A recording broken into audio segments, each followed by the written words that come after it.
In this video I'll show you how to send the SOS Morse code signal with a lighter. So this is how it is. 3 short pulses followed by 3 long pulses followed by 3 short pulses. So let's go. This is 3.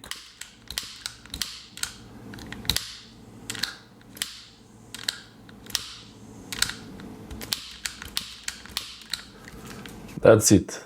That's one signal that you sent, and someone who understands this message, they might try to find out if you're okay or if you need something, you need some help. So this is 3 short pulses.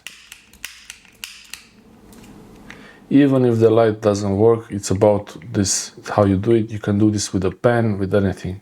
So 3 short pulses.